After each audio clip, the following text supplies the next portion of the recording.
But before all that, once upon a time, you might remember, we were told the camera never lies. But now the rapid rise in AI technology means deceptively realistic images created by sophisticated software are appearing more and more online. And while they're often used for innocent purposes, like resurrecting iconic actors for the big screen, there is also a very sinister side. ITV News has seen an explosion in scams which use musicians, actors and newsreaders too to promote bogus products. Called deepfakes, they can create convincing replicas that don't just look, but also sound like some of the people that we should be able to trust most. And while the technology might be entertaining in the right hands, in the wrong hands, it can have really devastating consequences. How do we know what's real and what's not? Nowadays, we're bombarded with images online, and it's becoming increasingly clear we shouldn't always believe what we see. Images can and are tweaked, sometimes obviously, sometimes less so. But what if it's totally manufactured? Huge advances in artificial intelligence, or AI, are making it more and more difficult to identify a fake. Now, you might think you know me pretty well from your TV screens, but actually that isn't me. It's a deepfake produced by a computer program that's pretty widely available. And although it's not perfect, I think it's good enough to fool the unwary. And here's an online ad that's doing exactly that. Thousands of Brits have already installed the app. In the first few days, they have won between £2,000 and £15,000. It's a total fake, but it could easily fool you. Marcus Beard is a disinformation expert. He's showing me how to spot a deep fake. If someone is being made say something they didn't say, the mouth area is going to be much less high resolution. It's going to be much blurrier than the rest of the image. And another thing is, if you're listening to it, listen to the acoustics. The acoustics didn't match the settings. All you need to make something like this is a clip of someone speaking for 30 seconds. And then you can create a voice clone of them and then have that voice clone say whatever you want them to say. To show just how easy it is, we've made a deep fake Robert Peston. Every morning I spend hours and hours deciding which scarf to wear and, of course, arranging my magnificent hair.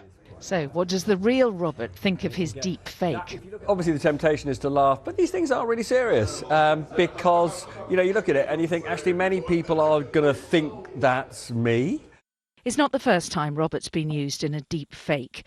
A Bitcoin scam on a fake BBC News website is still causing problems. Some vulnerable people, and I know this because they've been in touch with me, have clicked on the link and handed over hundreds of pounds which they will never see again. This fraud is being perpetrated on Instagram and on Facebook, and they did remove some of these, that they are fake ads, but then every time they take one down, another one pops up somewhere else, again on Instagram and Facebook, and they are still there and people are still losing money. And it is, I say, just desperately upsetting and incredibly frustrating that this fraud is impossible to kill. The new Online Safety Act was designed to counter deep fakes like this, but it's proving difficult to implement. It's in a difficult area because the creation of the deepfakes themselves is often not unlawful or a criminal or civil wrong, but the use of those deepfakes can be. The real issue often in these cases is finding out who precisely has put the image out there. So even if you stop the source of it, you can't necessarily stop the images or the fake itself. Yes, yeah, and that's always the problem with these sorts of images and news items, because they can travel really, really quickly, and once they're out there it's quite hard to get them back. Breaking news on BBC News, and welcome. The job of the newsreader is to be accurate and impartial. Viewers have to be able to trust us to tell the unbiased truth. But if the viewer can no longer distinguish between real and deep fakes like these, what then?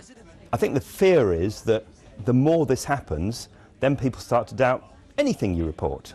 And if we get to a point where no one can believe anything they see or hear or read, that becomes a big problem for democracy. I mean, part of it's common sense, actually. It's just like maybe take a moment to think, did somebody really say that? Is that really real? So the advice is question everything you see online. And if I or any of my colleagues pop up on social media trying to sell you anything, report it. You can be 100% sure it's a fake.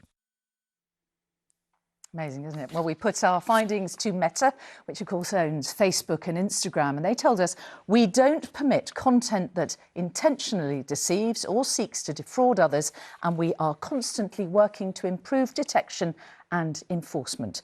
We encourage anyone who sees content that might violate our policies to report it so we can investigate and take action.